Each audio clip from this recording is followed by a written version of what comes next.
So you've heard of the HK slap, but have you heard of the HK squeeze? Cocker. Squeeze cocker.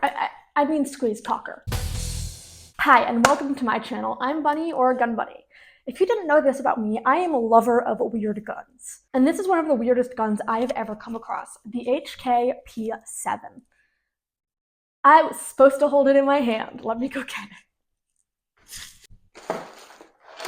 The HKP7. Today we are going over the HKP7, why it's weird, how it came about, and what it's like to shoot, and some variations on it. Let's get started. What the fuck even is this, and why it's weird? The HKP7 is a handgun, made by, you guessed it, HK. This is a German semi-automatic pistol produced in 1979 to 2008 by Heckler & Koch. Oh wait, 1979. Ooh, that means I can dress up like I'm in the 70s. 1 second. No, not exactly 70s, it's the best I could do. Now let's get back to the HKP7. It had very interesting and somewhat odd features that were designed for something very specific, but I'll get into that more when I talk about why it was designed the way it is. Now, the most interesting feature to me, at least, is the squeeze cocker. The front of the grip has this built-in cocking device lever, but it also works as a safety. Here, let me demonstrate.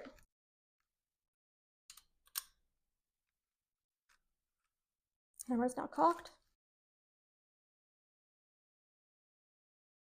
And now I can pull the trigger. So you have that positive click. But I don't cock. I can pull the trigger, but nothing's going to happen. So long as the grip is fully squeezed, the gun will fire. The gun will fire as a normal semi-auto would.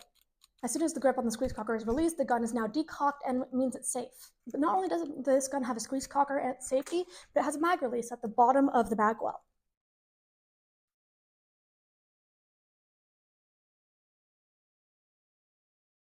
It's fairly compact as well as being ambidextrous. These single stack magazines are able to carry 8 rounds of 9x19mm, and the slide will lock open on empty. Not only that, but the trigger pull is the same with every pull. There's no difference between the first and the second trigger pull, which makes the process smooth and uniform. The HKP7 pistol is a recoil-operated pistol, though it uses some of the gas from the ignition of the cartridge, which slows the motion of the slide to slow the motion of the slide until the bullet leaves the pistol. The HKP7 operator manual also let us know that there are actually 3 ways to shoot the pistol. A, depressing the cocking lever and then pulling the trigger, which they say is their preferred method.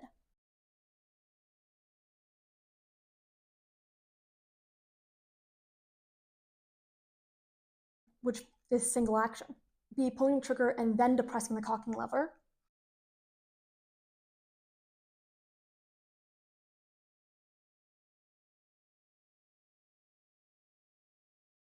Shooting it double action, or C, pulling the cocking lever and the trigger at the same time.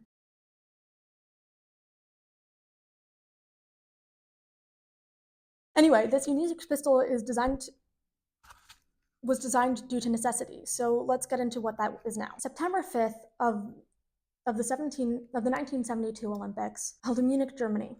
There was an attack on some of the members of the Israeli Olympic team. This event included death and hostage-taking. Reports on who carried this out depend on your source. Some state that it was Palestinian militants, some say Arabic terrorists, and some refer to a group known as the Black September Organization. The reason I say all 3 of these is because I'm not going to get into the definitions or semantics. It's a very complicated topic that is not the focus of this video.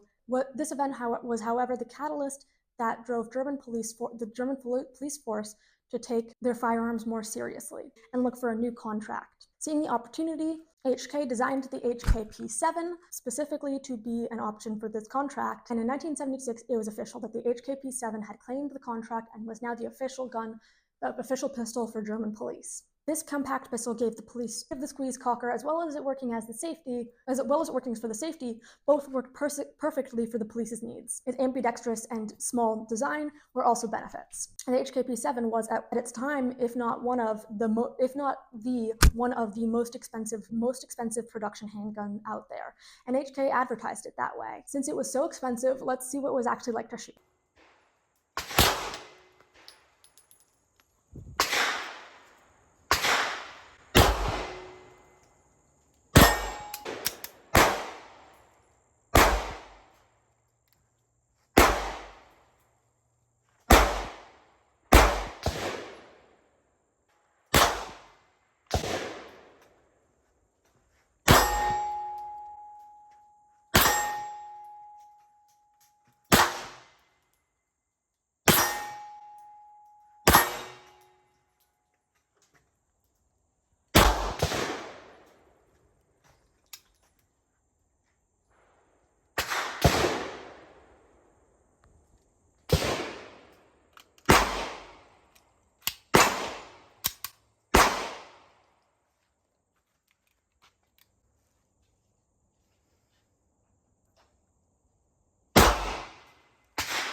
off the squeeze cover.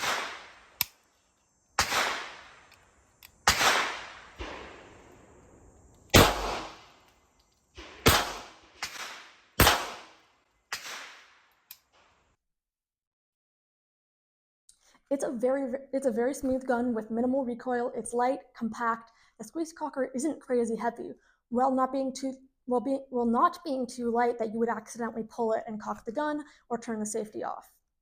It doesn't interfere much, at least in my opinion, with shooting mechanics. However, my hands are small, and small guns like this tend to fit my hands well, squeeze cocker or not. By no means does that mean I don't like big guns, though. I really like shooting it. The squeeze cocker, in my opinion, actually does make you focus more on getting a good grip. It's one of the smoother guns I've shot, and I really enjoyed it, and I see now why it was one of the more expensive guns. I really like shooting it. Was it my favorite pistol? No. Is it fun to shoot? Definitely. Is it weird? Yo, yeah, 100%. The squeeze cocker never really caught on because it's kind of a weird concept. Do I like it better than its Austrian cousin, the Glock? Yes, definitely. Now let's talk about the next iteration of the HKP7, the HKP7 M10.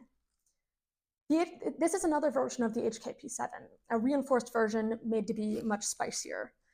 The